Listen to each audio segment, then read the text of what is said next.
with issues, businessmen with venues. Any artist, your performance, we can help you preview. We gon' show love, we get involved, we do it all. When it come to Atown, we put it down, the best around. Atown's podcast show. I really want Atown's podcast show. I really want to know you. Come and take a seat. I really wanna meet you. Come and talk to me. I really wanna know you. Come and take a seat. I really wanna meet you. Come and talk to me. I really wanna know you. I really want Atown's podcast show. I really want to know you. I really wanna meet you.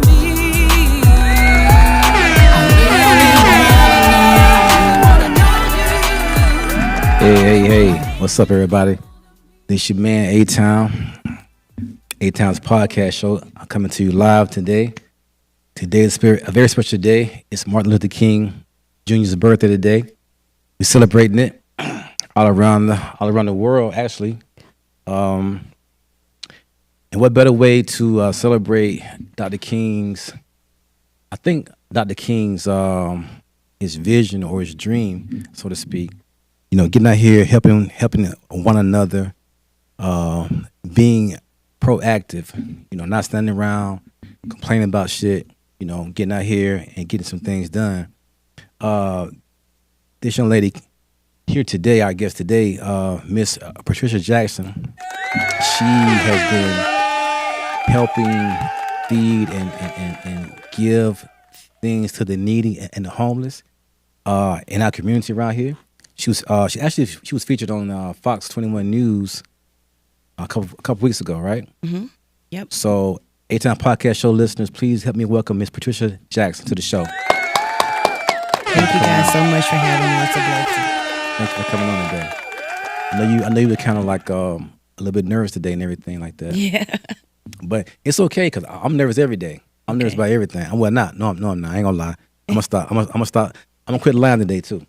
I'm lying one day. I want to start up by saying this segment is very, very special because, like I mentioned before, Dr. King had a dream. Mm-hmm. You know what I'm saying? But you out here living it. You out here giving and helping and providing. You feel me? Yeah. To those in need. So, you know, if you don't mind, could you please tell us about yourself, like your name, where you from, to get us started? Okay. Well, hi. Thank you, guys, so much for having me. It's a blessing always to be able to let people know what we need in our community. My name is Patricia Jackson. I was born, I say in Selma, but actually I was born in Sardis, Alabama, right outside of Selma. Okay. So I grew up with parents that did the march. And my father always instilled in me we're supposed to give back. Right. So that's where I guess this thing in my heart comes from. I moved here about 7 years ago from Panama City Beach, Florida. Right now I'm kind of missing it because of the weather. Right. Most definitely. But I've been doing this for quite a while. I started off, I was raising my grandson, and we lived in a really bad neighborhood that didn't have a lot.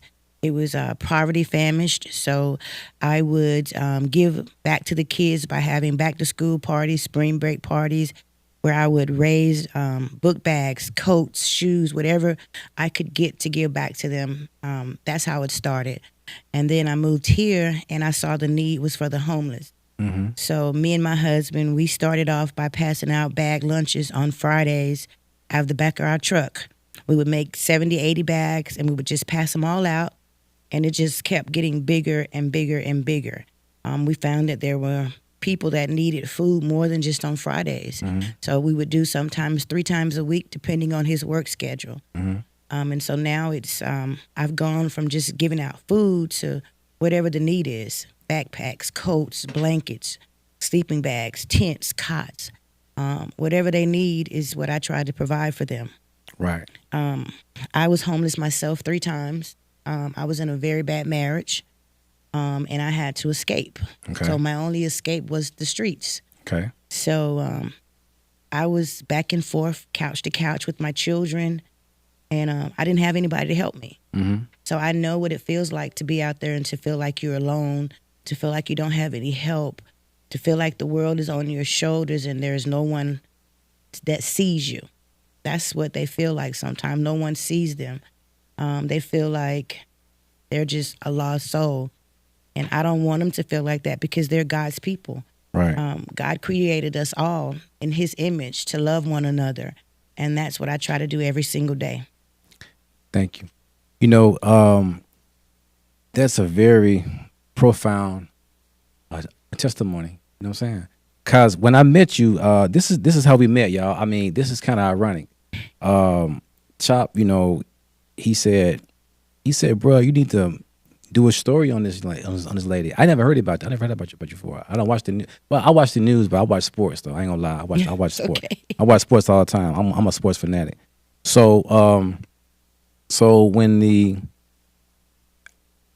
I met you last week, right? We were Yep. sitting up in Waffle House. Waffle House. I go there about every morning. Me I don't too. want to go there, but my brother, he want to go eat there. I don't even I care for the love food it. like that. I love it. I mean, it's all right, but it ain't, you know, They got nice people at that location. Good- They really do. Great people. good people. And the chef, the cook, she's the best one in the business. True that. So I go there and I have to eat because I was a cancer survivor, so I have to take certain medications. Mm-hmm. So I go there and grab me a little breakfast and sit down and laugh with the girls and just have a good time.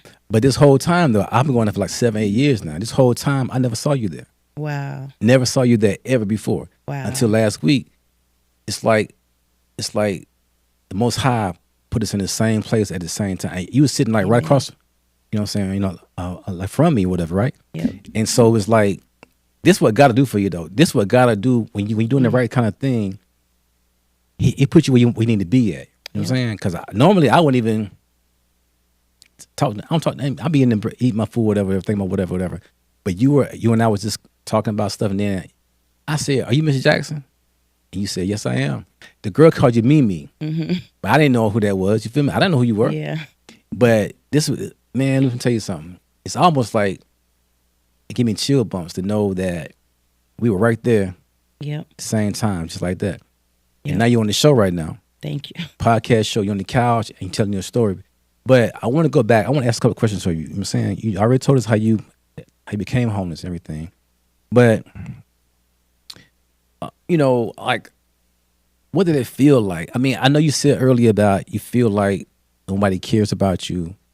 Is that how you felt? Did you feel like the world was on your shoulders? Do you feel like God wasn't looking out for you no more? I did. I felt like I kept saying, why me, God? I've tried to do everything I'm supposed to do. I take care of my children. I try to be a humble wife, girlfriend at that time, because I thought we were married, but we wasn't, thank God. But I tried to do everything right. I went to church, took my kids to church, and the abuse just got worse and worse. So I had to get out on the streets. And I felt like, there's nobody here to help me. I had family where I was, but you know how family can be sometimes not family.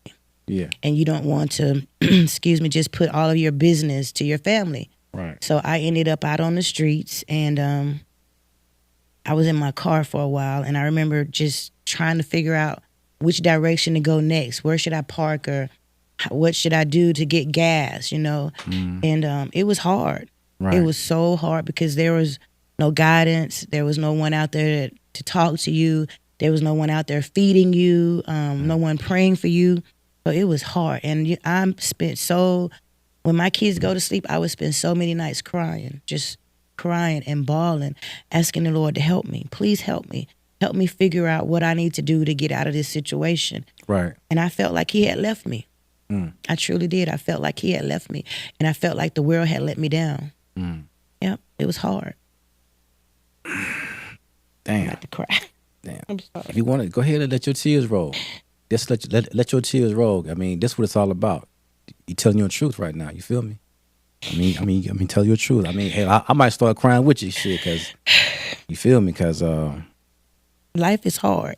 yeah, You try to be the best you can as a person, as a woman, as a wife, as a mother, and it sometimes feel like, you're good, your best is not enough. Right. And I had some hard times out there. I really had some hard times. And I'm so thankful that my kids were at such a young age that they don't remember Right. all of this stuff. You know? Right. I remember I had to, me and my son, we just talked about this and it was hard. I had to give him to my auntie because he wasn't by the guy that I was with. And I didn't want him to see the abuse because he was the oldest. I didn't want him to feel what I was feeling, you know, because it's hard when you have a child by a different person. Oh, I know. They treat that person differently. They treat that child differently. So I had to give my son away. And we talked about it. And I explained to him that I didn't want to, but I had to because I wanted to protect him from what I was going through. I understand that totally. Yeah. That's a whole situation within itself, you know. Yep. You know, we could get on that right there, and that would be another hour and a half show by itself because I couldn't imagine the emotional pull that they had on you. You know what I'm saying? To give your child up, couldn't imagine that. It's terrible. I regret it to this day, but I don't regret it because he was safe. He was safe. Right? He wasn't on the streets. He wasn't seeing the abuse that I was getting. He wasn't feeling the abuse that I was feeling when I had to go to the hospital or the ambulance came or the police came. He didn't see all of that. And I'm glad. That's true. I mean, amen to that. You know, do you sometimes wonder, or do you sometimes think that maybe that going through that hardship or that hard time, it kind of made you stronger or made your heart a little bit more? I don't know if I could have took that and still been a loving and kind person. I probably would have been a cold motherfucker to the rest of the world. But you didn't act like that. You came back and you kept on sharing and caring. That's why you're in the position that you're in now. You out here feeding people, helping people with. I watched your interview. You giving these kids things, the parents things. You helping with food, clothing. I mean, you did something that most people wouldn't even done it like that. You know what I'm saying? That they would harden their heart and just turn it back on the world and not been so kind anymore. You know. So, what do you think that what you contribute that to, that factor of you being a caring person? My God, through it all, he never stopped loving me. He never stopped letting me know he was there, even when I cursed him, even when I questioned him, even when I didn't have that faith that I had in him. He still loved me. Right. There were times when I cried and cried and cried, and I felt like he wrapped his arms around me and said, it's going to be okay. So instead of my heart getting hard, he softened it. He made it where I could love people unconditionally. I can see people for who they are, and it doesn't matter to me. You're God's creature. He created you just like he created me. So my job is to love. Right. To love, love, love, love. And it's hard after you've been abused, but it's not after you fell in love with God. So he's my greatest lover. He takes care of me. He does it all for me. And he keeps my heart soft. He keeps me going. He keeps me wanting to help people more and more and more because there's a lot of people out there like me. I talk to them all the time. I talked to a lady a couple of days ago. She's in the same situation that I am, but she's afraid to leave. She's afraid. And I understand that. I can see her. I feel her. And I hug on her and I let her know this is not the end. Just stay brave. Stay prayed up and God's going to get you out of that situation. And when he does, don't look back. That's the hardest part, is looking back and going back. Once you're out, just keep going. And God told me, he said, I love you. I love you where you are. I love you who you are. So just keep loving on people the way I love on you. And that's what I try to practice every day. That's powerful right there. That's very, very powerful. It's kind of scary to somebody that you would say that. You know, it's kind of like, man, it's amazing that you feel that way. Damn. So you from right outside of Selma, which is, if you all don't know about Selma, Selma was kind of like where the freedom march kind of like it galvanized people right there at the Pettis Bridge. Yep, I'm afraid of that bridge to this day. You should be afraid of it because Yes. that's a scary looking ass bridge. It is. And so many things happened in Selma, Alabama back in the 60s. on their bridge. That white people, they attack black people. Hurt them real bad, beat them up. Yep. Even the police force that was in Alabama at the time, all that bullshit. See, this is why this show that you don't understand what I'm saying to you. Like you're here to today on MLK Day. Yep. Telling us your story, and you from right outside of Selma. Of Selma, I grew right up in there. My family, my grandparents even did the march. Right. Every time they got ready to do it, something happened. Yeah. They saw it. They would tell us on, back in the day, we didn't have a lot of television. So we all get around grandma's house and she would tell us stories. She would tell us her truths, what she saw, what she was in, and how it was for her, and all of that hate that they felt. And it instilled in us that we shouldn't hate, that we should love. Yeah, because you don't hate nobody. We were in that day Waffle House, and there was a white guy outside. What you do? You go outside and fed this guy. Remember that day you said, "Well, I got to get this guy some food." Out of the back of my truck. Yeah, out the back of your truck. Yeah. I mean, so it's like you a real example of Dr. King's dream. Thank you so much. I mean, I'm gonna give you that. Thank you. Because that's how I feel about it. Thank you so much. And but yeah, I'm like, damn. I don't know if I could have done it though. Yeah, it's that relationship. We have to get out of our flesh. My apostle talked about that in church. Our flesh sometimes want what the flesh wants, but we have to get out of our flesh and lean on the Lord and His understanding. Right. Go back and read His Word that He tells us how to live, how to treat others. Because this world we in here, this ain't it. It's not. This ain't it. I'm not living for this. I'm living for my family to meet my mom and dad on the other side in a happy place. And in order for me to do that, I have to live right. I have to treat people like God wants me to treat them. I can't hate someone and say, I'm going to heaven.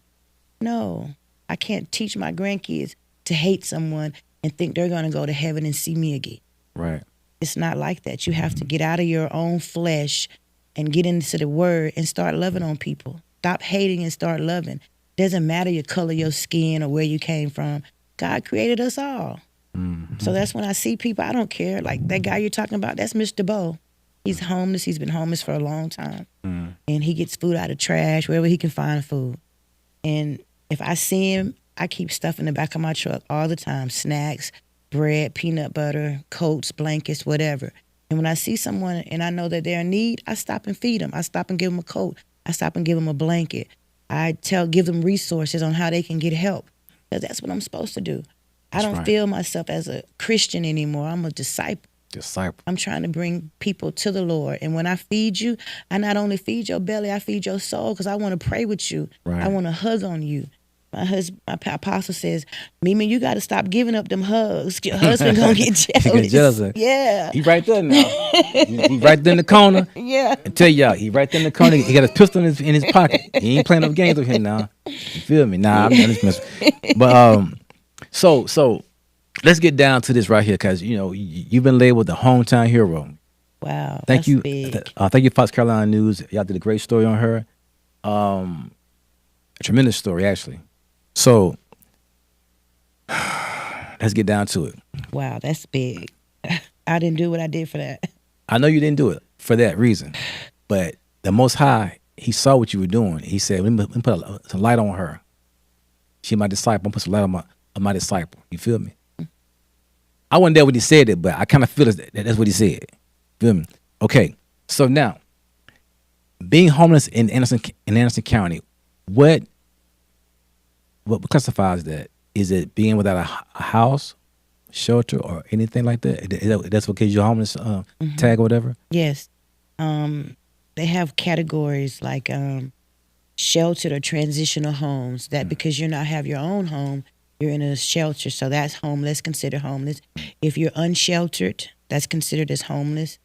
And if you're going through a shelter or that transitional period, that's considered homeless. It's hard for them. So when you're in a shelter, how does that actually work? How do you say myself?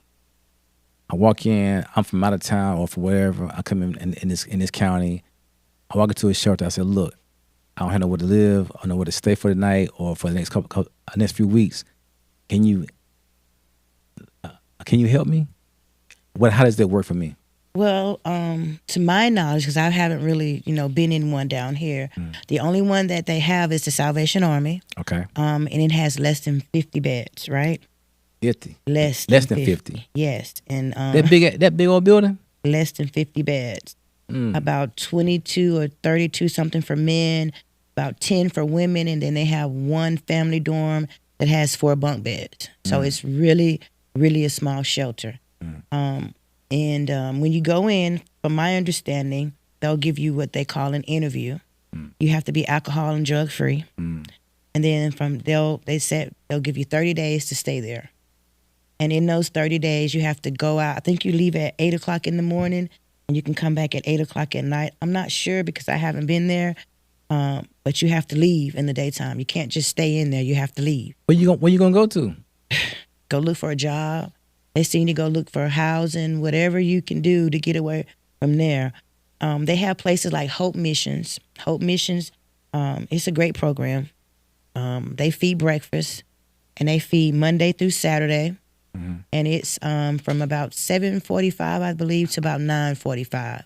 You can come in, sit down, have coffee, have breakfast, socialize, charge your phone up, get on the Wi-Fi, and get out of the cold. And then about 9:30ish, they'll give you snacks, which means it's about time to leave. And that's Monday through Saturday. And then the other program is the Lot Project. That's on Tuesdays and Thursdays, I believe, from 3:30 till about 6. You can come in and do the same thing, but they'll feed you dinner. They give out coats and blankets only on the first Friday of the month, and shoes. But on Thursday, you can get clothes. Same thing with the mission. On Monday, you can get clothes. So you see, there's only certain days that you can get clothes and things from these programs. They have another one called the Saint, I think it's something clothes closet. They give out clothes. But me, if I see you and you need clothes today. Every day. Every day.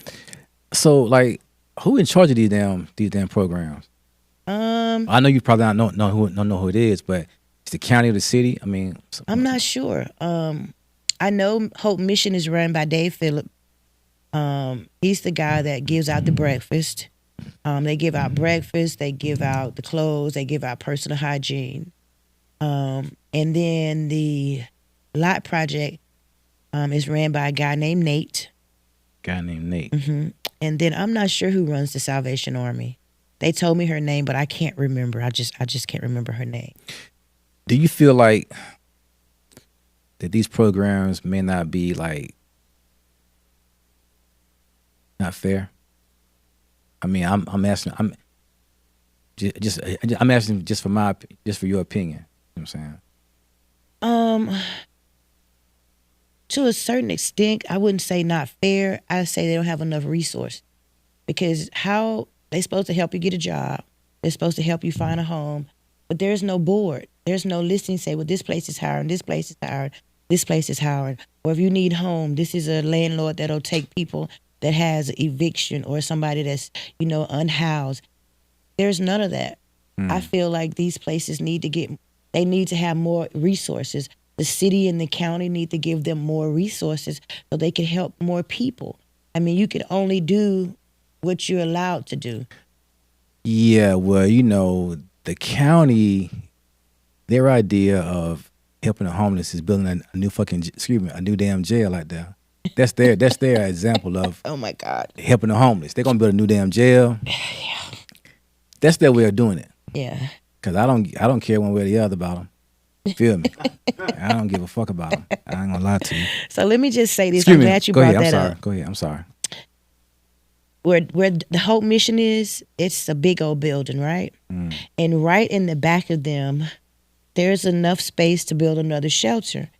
But they're not building a shelter. They're building a 36-bed woman's rehab. We don't need another rehab.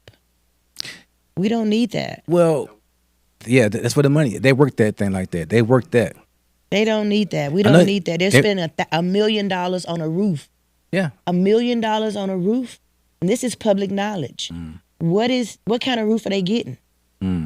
Must be a platinum roof. You feel me? Yeah. What kind of roof are they getting? Yeah. When you can take those funds, 36 beds, you know how many women you can take off the streets? You know how many men you can take off the street? Better yet, do you know how many veterans that has gone and fought for our freedom, for us to be able to sit here and talk, are out there on them streets? Do you know how many of those you can help? Exactly. We I don't need understand. another rehab. We got enough. Well, that's their thing of trying to make up for their failures. You know what I'm saying? You know what I'm saying? So yeah, they trying to make that thing up like that. That's how they trying to cover up stuff. I'm gonna quit cussing y'all too. I promise you. It ain't me, y'all. She don't cuss. So I'm gonna cut mine out. I just got baptized, so I'm trying to stop cussing. I used to be a cusser. My grandmama was a cusser. And you told me that. You told me that at Waffle House. I told you. I said, Yes. well, you know, on my show, I'm gonna do a lot of cussing. You said, well, I cuss. So you said you cuss too. Yeah. So that's why I'm cussing, because you said you cuss. I'm baptized, y'all. I don't know what you talking about. Yeah. Oh, see that? I'm out to dry now. I'm in the water and I can't swim. But I'm gonna quit cussing this episode. I'm gonna try to stop cussing now. Okay. I'm gonna try. I'm gonna try real hard. Okay. So we got to understand about how the shelter works and about how the different programs work. But you say the resources are not even there. Not really there. No. But I bet you the people who run these programs got somewhere to live at, got something to eat, got something to drive. You feel me? Mm-hmm. Yep. Damn. Okay. Because Yep. I was a homeless, you know, not traditionally homeless, but I was hustling. Yeah. Like, you know, back then you don't go home all the time. There you go. Just out there, you know, running. Hey, I've been a hustler myself. When I was believe on them streets, I had to hustle. I believe I ain't ashamed of my past. My past makes me who I am today. Correct. I had to hustle. I had to get out there in them streets and get it. That's right. I was a bootlegger. I was a hustler. I sold hair, whatever I could sell to provide for my children. So That's hell, what I did. Yeah, back in the day, you know, the girls used to get the knot locks, they call them. So people would sell hair. They would, hair, like in just regular old silk, non-silk hair and bundles. And Where you get the that hair was the from? thing. at the From store? a booster. No. Oh, okay. I'm trying to figure this thing out. You saying hell? I'm like, Yeah. Okay, all right, You all know, right. you have back then you have a booster, and the booster come to you, hey, and you'll sell whatever they selling. okay. Yep. Have you got any backlash from the role that you've been playing in the community as far as helping people? Have you got any backlash from that? Well, I have. I've had people to come up to me and say things like, people feel like you're in competition with them, with these other places, like you're competing with them for the work that you do. I've had someone to tell me that my mission is interfering with their mission, but I told them, look, my mission is from the Lord. Wherever your mission is from, you need to go back and talk to them. Because if my mission is interfering, hey, let me interfere. Because I'm going to do what the Lord tells me to do. When I go on Facebook, that's where I get a lot of my people that help me. And I just want to say thank you guys so much. All the people that help me, thank you so much. You guys are a godsend. Whenever I have a call, you guys come running. You help me so much. I am so thankful to you guys. I'm blessed beyond words, and I thank you so much. But people will say things like they want to be homeless or they're on drugs. No, they don't. No, they're not. Not everybody on the streets are on drugs. Not everybody on the streets wants to be homeless. There are people that are on drugs. There are people that wants to stay out there because they don't want to have to go through all this they call red tape, paying rent, having to live the way people want them to live. But there are genuinely nice people out there that just having a hard time. Right. And that really, it used to, in the beginning when I started doing this, to hear people say that, it upset me. But God has put this armor on me. He's protected me and covered me in his blood. Them words don't hurt me. It makes me want to fight more. Right. It makes me want to do more. It makes me want to be better for these people. Because at the end of the day, they're my family. Right. That's what I tell them. All of them, they're my family. I had a gentleman, he came to me about 2 weeks ago and he said, Mimi, I read one of the notes or comments on one of your posts where they said that everybody out here is doing drugs. He said, I'm going to be honest with you. And may I be? And I said, yeah, because they know when we have a conversation, unless you tell me I have permission to put it out there, it's between us. And he told me, he said, you know, when I got out here, I wasn't on drugs. He said, but because I'm out here, since I've been out here and not making an excuse, I've tried drugs to cope, to stay warm, to keep my mind in a position where I can think. And I told him, I understand to a certain extent, but you got to be stronger than these streets. You got to be stronger than them drugs. Right. And now he's in rehab, and I'm so proud of him. Listen, I'm so proud of you. You know who you are. You make me better. You make me feel like what I'm doing is not in vain. So when you get out, just like I told you, I'm going to be here for you. I'm going to make sure you got clothes and food. Me and my husband, we're going to take you wherever you need to go to get you a job and to get yourself back together. Mimi loves you. That's what's up.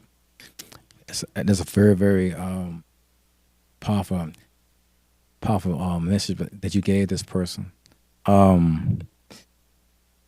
Since your story on Fox 21 News, how has your life changed? Wow. People recognize me a little more. I don't like to say I'm a celebrity because that ain't what I want to be. You know, I ain't trying to be that. And when she told me that someone sent the letter in anonymously, wanted to nominate me, it really touched me to let me know that people are really and truly appreciating what I'm doing for them. You know, it was someone that was homeless. And she said the letter that they sent touched them. And it makes me happy to know that I'm reaching more people. We were in the store tonight, and the gentleman I had on a hat said blessed. And he said, "Are you blessed for real?" And I said, "Yeah, I'm truly blessed." Right. And then he said, "I know you. You that lady." And I said, "What lady? You Patricia Jackson." He said, "I done heard about you. I done read about you." He said, "You are blessed." So things like that, it's a positive for me, because now when I go out and I have a call out to my people, or I get on Facebook and say, I need this, I need that, people don't hesitate now. Right. They come running. I did it this past Saturday. I said, listen, y'all, I need coats, blankets, whatever you can give me. I'm going to be at the QT from 3 to 4. When I got to this QT, they had filled my whole entire truck up within 20 minutes. That's crazy. My husband had to come and unload that truck. That's crazy. That's a blessing, you know. It is. It is. I had a man to sit, and I don't take money donations, but this guy said, I can't get to you. Here's $100. And I went and bought 10 sleeping bags and passed them all out, because that's what I'm supposed to do. That's what's up. Yeah, and so I'm thankful for that interview, because it has helped me to be able to get more donations to help more people. That's great. That's fantastic. You know, and I hate to say this, but I'm going to say it anyway. A lot of times people, they look and follow the bullshit. Mm-hmm. Like they'll watch some shit that don't even mean anything. That's right. It has no substance to it at all. No substance at all. And I'm gonna be very, very candid and frank about this. This is why our communities, our black culture is in the condition that it's in now. Amen. Amen. Because we pay attention to the bullshit. We put our eyes on that and our ears on that, and not on anything that's gonna help us or help anybody else elevate. That's right. You put your mind on girls shaking their asses and niggas talking about women talking about men, and downgrading each other. Y'all watch that kind of shit. Y'all watch this shit all the time. And that's not y'all good. Y'all tune into this shit all the time. But that doesn't mean a damn thing. Mm-mm. This lady right here is helping people, helping everybody, men, women, and children. Mm-hmm. We think anybody watching this show? They ain't watching it right now. They ain't gonna watch it right now. Mm-hmm. You feel me? Because we ain't talking about no crazy stuff. That's right. You dig? But it's okay though, because you doing the most high work. Thank you so much. You feel me? So yeah, I can get that out there, because you know I'm keeping it 100 with y'all. I do want to real quick. Go ahead. I'm sorry. Go ahead. I want to just go over some numbers really quick. Go ahead. Yeah, do your thing. Because people don't realize how bad the homelessness is just in our county. Mm. It's bad all over the world, but this is where we live, eat, and sleep. This is where we pay our taxes, guys. So in 2023, we had about 4,400. I just got these stats from someone. Thank you so much. You know who you are. I appreciate you, ma'am. In 2024, we had 4,593 homeless. 1,846 of those were unsheltered. Those are the ones that are on the streets, living in their cars, behind the mill, wherever they can live, okay? 2,747 was sheltered in shelters or transitional housing. The only shelter that we have is the Salvation Army. Transitional housing, we have places like Haven Arrest, the men and women home, okay? And so it's 9 out of every 10,000 residents in Anderson County are homeless. Families with children were 890. Unaccompanied youth, 269. What? Yes. And that's not counting all of them, because Anderson District 5 probably had that many by themselves. Right. Kids living in their cars, kids living under the bridges, Just running around. just running wild anywhere they because can get to. because maybe their parents are deceased, or they're on drugs, or they just don't get along with their parents. They're out there, and people don't see them, but they're out there. Veterans, we had 388 veterans in Anderson County on the streets last year. That shouldn't be doing that. It shouldn't, because they have to decide whether they can buy their medication or they can pay somewhere to live. And some of them have mental issues, PTSD, schizophrenia, paranoia, all of that are contributing to their service. No one's helping them, right? And then people that are chronic homeless, 894. Our rate grew 13.3% from 23 to 24. And we only have that one shelter. We have about roughly 200,000 people in Anderson County with one shelter. Greenville County, on the other hand, has roughly 500,000 people, and they have over 1,300 beds. So you see the difference? You see the problem? We don't have enough resources. We don't have enough beds. And people don't want these shelters downtown. They don't want it. They want that shelter to be gone. And let me just say this, Anderson County, downtown business people, I understand what you're saying. With the trash and the way that they leave places and the coats and hanging up on the soldier and all of that. I understand that you guys, that's your business. That's your life. That's how you provide for your family, okay? What I'm asking for you to do is help us. Help us find the resources. Help us find a place where we can move from downtown, move the shelter from downtown to another location where these people will still have a way to get back and forth to the mission or to the lot project or to the soup kitchen. And they'll be able to function. I know you guys say it's an eyesore for them to be down there, and I get it. I understand. But they need help. Just talking about it is not helping them. I'm having a call to action. If you want the downtown area to be better, if you want it to be the beautiful place that Anderson County is, help us. Help us move these people. Help us find housing. Help us find a shelter. Help us find jobs so they don't have to be on the streets. No one is helping. No one is helping. They're just looking at them as a problem. And I understand your frustration. If I was a business owner, I would want them to move too, because of the trash that's left, because of the riffraff, all this extraness. I would want them to be moved too. But instead of me just wanting them to move, I would also want to help them find a solution. Right. Well, that was a great a call to action right there. Yeah, because all these parks around here, you got about 14, 15 dog parks. These dogs could be, They treat dogs better than they treat animals. Yeah, that's not right. They treat dogs better than they treat human beings. Yeah, that's crazy. Sure. And I feel so sad. I feel so hurt for the people in our community.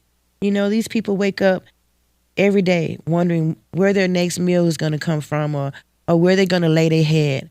And there's like the warming center. We only have one warming center in Anderson County.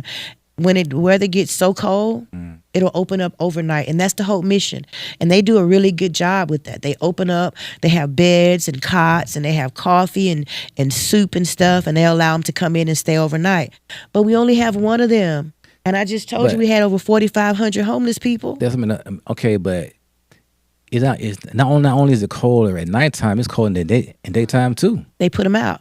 You have to leave at a certain time of the day, crazy. And you can come back at a certain time of the day. Man, this is crazy. See, what the problem is that people don't think that it can happen to them. It can. We all right there. Yes. You know what I'm saying? We all right there, just a step away from being whatever. And my cousin's the mayor in Anderson, the city of Anderson. My cousin's the mayor. I'm going to put a call out to you, sir. I would love to have a conversation with you to see what your thoughts are on taking care of our homeless people. You said it. Yes. I would have said it another kind of way, but you said it your way, but I'm gonna leave it your way. Thank you so much. Because how I would have said it, We ain't gonna cuss today. he wouldn't have helped us out. He wouldn't have helped nobody. Because I was gonna say some other things. Yeah, we good. Please, sir. I'm sorry. Did I say please, sir? Yeah, you said it the right way. But because Let me just say this too. I have a ahead. family that just came to the Salvation Army on Tuesday. But let me back up. Sundays, every Sunday, I go to this church called New Tabernacle Life of Praises on 307 West Market Street across from the Lot Project. You guys are always welcome to come. Service starts at 11. What made me fall in love with this church is the work that they do in the community. It's a husband and wife. They've been there for almost 20 years, the apostle and the pastor, right?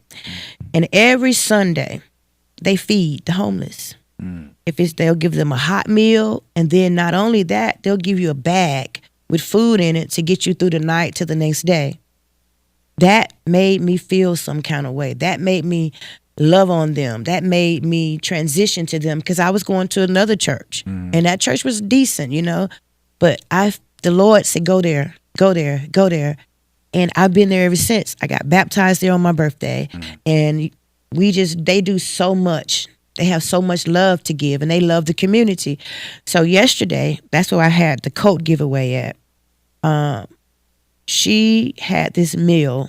People that came to church can actually sit down inside of the church and have dinner with the apostle. Isn't that wonderful? You don't have to get up and go outside and leave. You can sit down, have a nice hot dinner, and talk to the apostle of the church. So he's still feeding your soul. We're feeding your bellies and we're feeding your souls. We're praying for you at the same time. And this lady and her 3 kids came to church yesterday.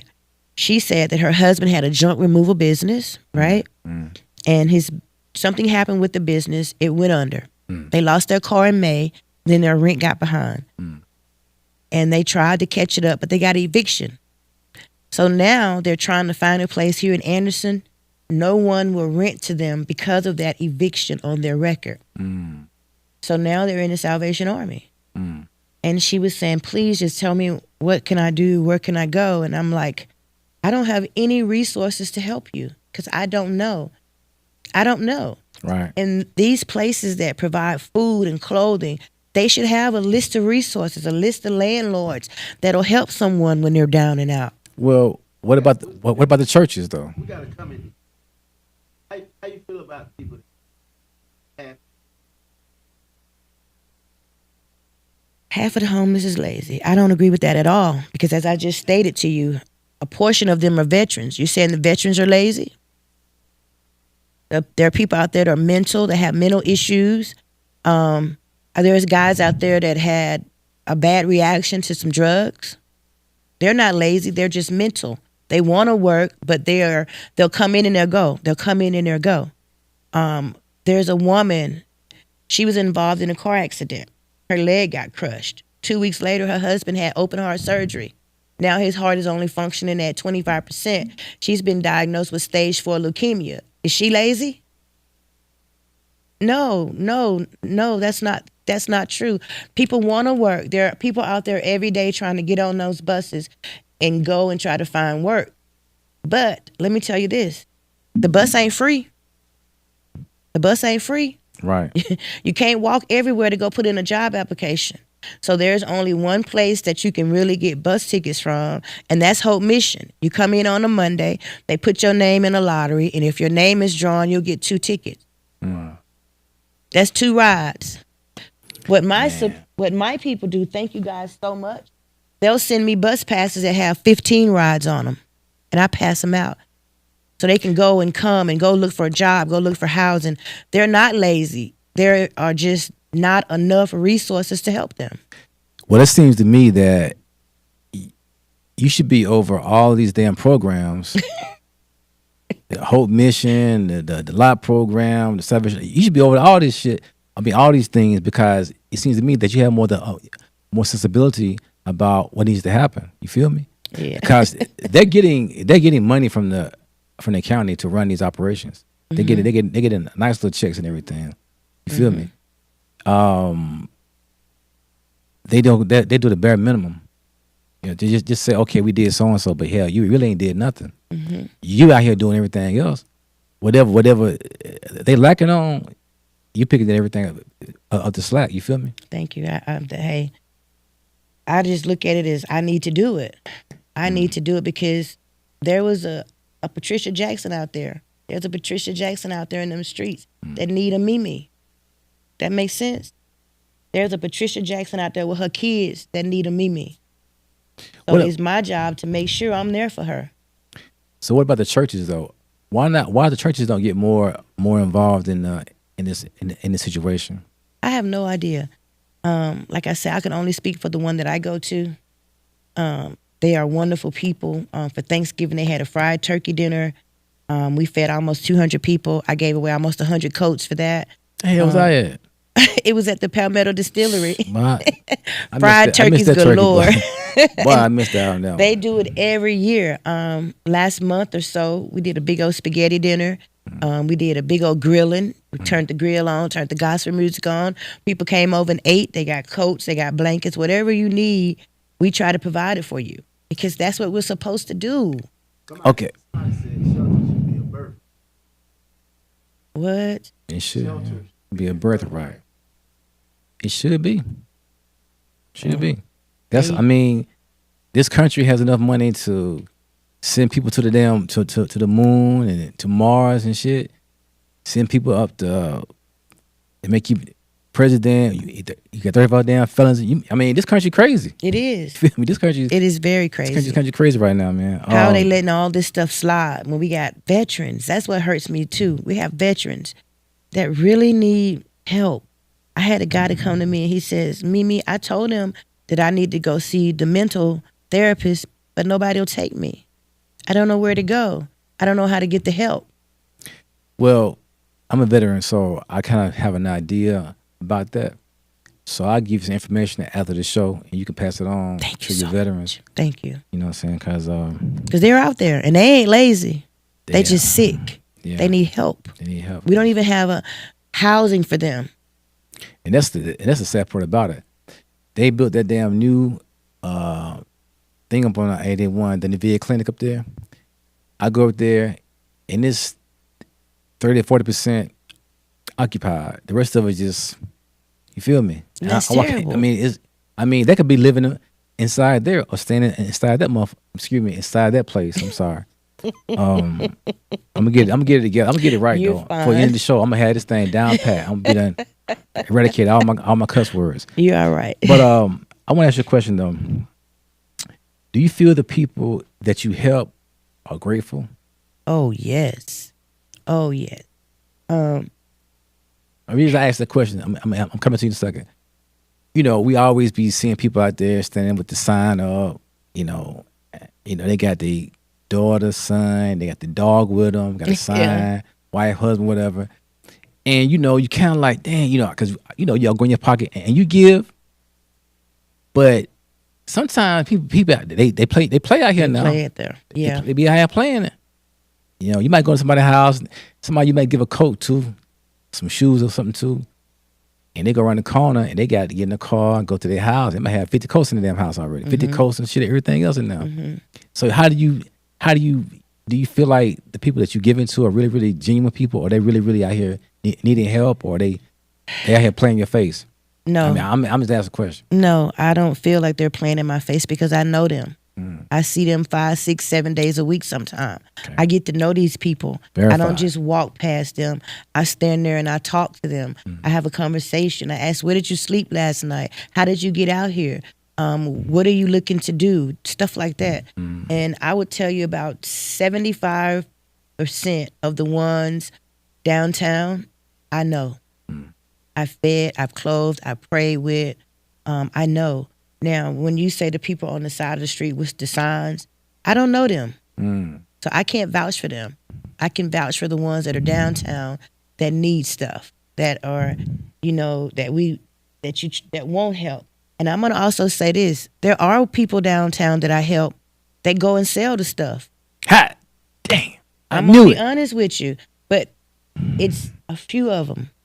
It's not all of them. It's the ones that need that drug because they came out there and got on drugs, or they have mental issues, but they're not getting their mental medicine, so they go to drugs.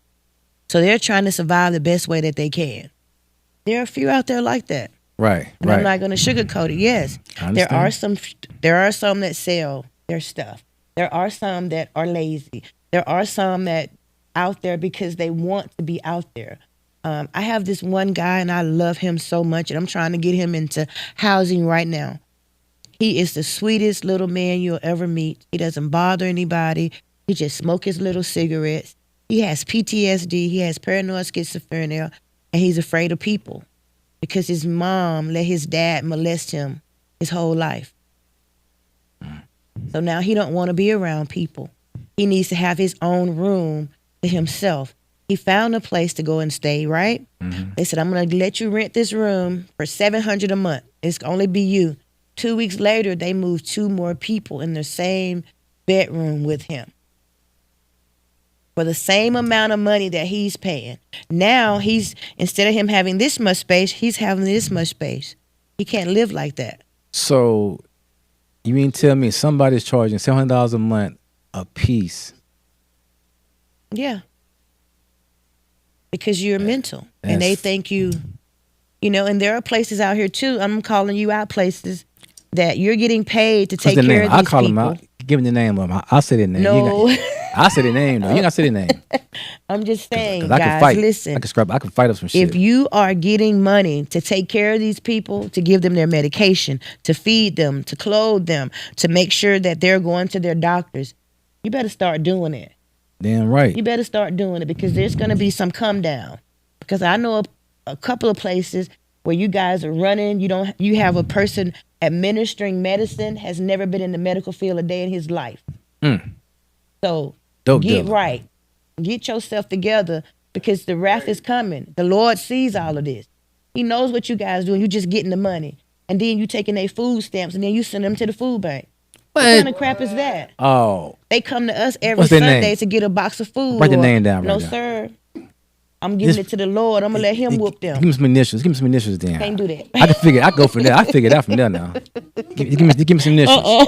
Give me the first word. Just No, give I'm me not. They know who I'm talking to. I'm sure Give they me the first watch. syllable. Give me the first syllable. Just Just anything, right? just give me something to go by. No. I call their asses out because we'll get to it. You feel me? Yeah. I don't even care about none of that. And then let me say something else too. There is a lady out there that has cancer, right? And I can really feel and know what she's going through because I just had cancer. I was diagnosed April of 23. I've had 7 breast cancer surgeries. And I know, yes, I've had 7 surgeries since I was diagnosed in April of 23. But I know how hard, Lord forgive me, I know how hard that shit is. Okay? I told y'all. She gonna run one through there. I know how hard it is. And people think the cancer itself, the physical, is the hardest part. It's not. It's the mental part. Every day I wake up and say, Lord, please don't let this be the day that cancer came back. I ask him and I pray and I say, Lord, I understand that this was a calling for me because when I had it, I told him, I said, Lord, let me make it through this. And I'm going to spend the rest of my life doing everything that you tell me to do. I'm going to be more obedient than I ever have. And that's what I'm trying to do. And I told her, I said, this is what I say. Today I will live and not die. Today I will live and not die. Today I will live and not die. And Lord, let your will be done through me. I say that every day, all day, because that's my truth. Right. And I can only imagine right now what she's going through. Have to take chemo and radiation, but she's on these streets. So after you go and get all this stuff pumped into you, you got to go back to the streets. Can you imagine how hard that is? There's nowhere safe. There's nowhere sanitary for you to be. And I'm going to put this out there. Guys, where do you think these women have to use the bathroom at night when all these businesses are closed? Why do you think they keep asking for extra clothes? Why do you think they're asking for wipes? They don't have bathrooms. So get it together, people. Get it together. Look out for these people because y'all not doing that. And cancer by itself is hard. The lady with the stage 4 leukemia, she's got it hard. Miss Patty, I love you, and you said I could say your name. Girl, I know you going through it, and I love you. And like I told you, we're going to fight this thing together. Because cancer is not, like I said, for physical. It's mental. It'll break you down every day. It'll break you down every day. It'll break you down every day because you're so afraid. You're so afraid that it'll come back. So there are people, men and women out there that are sick, but they're not lazy. So to that person, they ain't lazy. They sick. Oh, boy, you just hit me in the damn gut right there. That's a damn gut punch right there. I ain't gonna lie to you. I think I'm a different breed. I'm from Alabama and we tough. If you get you an Alabama woman, you got you a winner. I'm just telling you that now. We tough. We made out of something so tough. Roll Tide. Roll Tide. We made out of something so tough. You hear? Okay. What is this day, MLK Day? What does it represent? What does it mean to you? Having the kind of heart that you have. I mean, it may not mean anything to you at all because you might not think about MLK Day, but I think about this because this is the day that we celebrate his legacy. You feel me? And then we just inaugurated this. Yes. You know what I'm saying? I'm gonna say some things, but not right now. But go ahead. What does it mean to you? It means to me this day that my grandkids will have a future. My grandkids can see something different that I didn't see. It means that his dream is always going to live on. But we have to keep it instilled in our culture. We have to talk about it more. We just can't talk about it on one day. Exactly. They have taken it out of schools, so they don't know what it's about. We have to put it in our. When you at home and y'all having Sunday dinner, start talking to your kids about these people who paved the way for us. Start talking to your kids about these dreams that they made for us. Start talking to your kids about the lives that have been sacrificed for us. Correct. You know, give them some hope. Give them something that they can look forward to. Martin Luther King Day is special. It is so special. He looks like my daddy, so it means a lot to me on the other side. Gotcha. But it is so special because it's such an important day. Today is the day that you guys should be turning off your TVs, turning off these telephones, sitting down, making meals with your children, and telling them about people that have paved the way for us. You know, the Rosa Parks and all of those good people that have sat down and put their life on the line so we can be who we are today. And listen, young people, you guys don't know how hard it was for us to walk into the front door. You guys don't know how hard it was for us to drink water at the water fountain. But you out here killing each other like it's a freedom.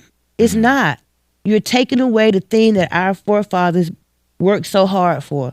Put them guns down. Pick up a book. Pick up some education. Look out for the next generation because you guys are dying quick. You guys are just, they're eradicating you so fast that they don't want you. We're not going to be around because the ones that are not dying or going to jail, they with another man.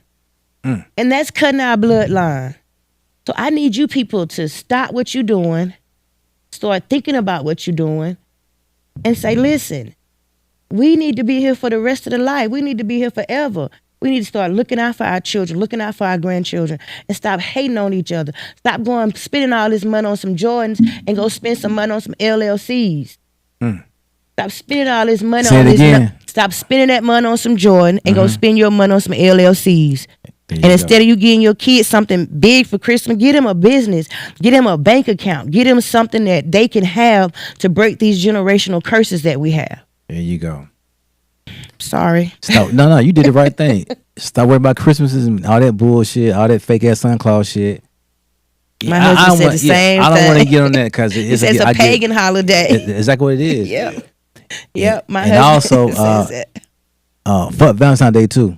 Oh my God. Yeah. Excuse me, but I want to say it to you. Okay. Just let everybody know that Valentine's Day is terrible too. Terrible. So if you so called going looking for something from me, stop looking for that. Oh my God. Look for somebody else to give it to you because I ain't give it to you. But anyway, being on a serious note though, you've come on this show today, and you've really expressed a lot of love and care, and your testimony is one to be turned into a film. You know, your rights and everything. Write a book or whatever. You know what I'm saying? I don't know what you want to do with your situation, but your story needs to be told. I'm ready for it to be told. Because it's very inspiring. There is so much you don't even know. I could go on and on and on. My father, he went to jail for killing a man that was this guy was just being mean to women, raping the women in our community. He tried to rape my mom. And I remember being a little girl, my daddy jumped in this car.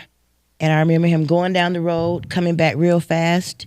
And I remember us hitting the pole. I have a thing in my leg right here where the pole hit me at. And that was the first time I saw a dead person. They gave my daddy 6 months for that. And in those 6 months, that was the worst time of my life. Me and my little brother was treated unfairly. We were molested by my mom's boyfriend. So that was hard, you know. And I'm not afraid to say that, because that also makes me who I am today, you know. I had a brother who died of AIDS. I had a little great nephew, 15 years old, just get killed, murdered not too long ago. There are so many levels and layers to me that they need to be told, because my story is so many other people's truths. And until we start being honest with ourselves about our truth, start talking about them. I see a psych every month. I sit on that phone. I get an hour-long talking because I need it. I need to be able to get the stuff off of me. And us as Black people, we think we don't need a psychiatrist. We think we don't need to talk to somebody. Yes, you do. Because you'll explode with all this stuff that we have to deal with.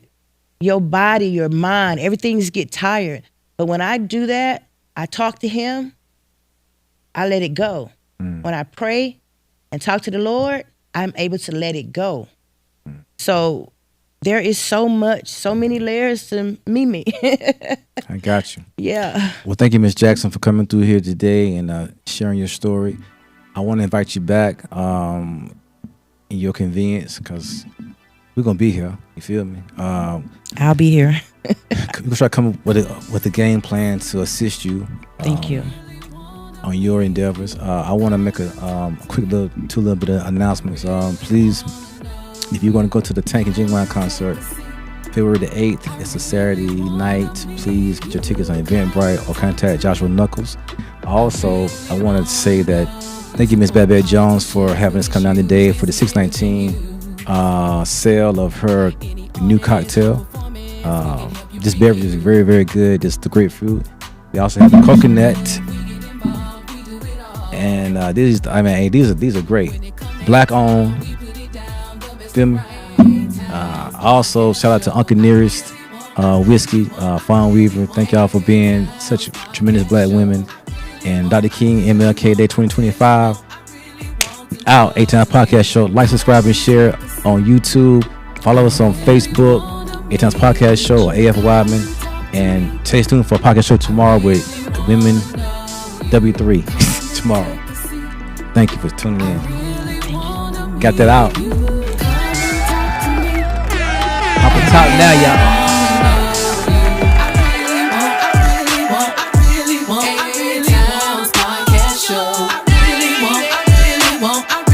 I really want to know you.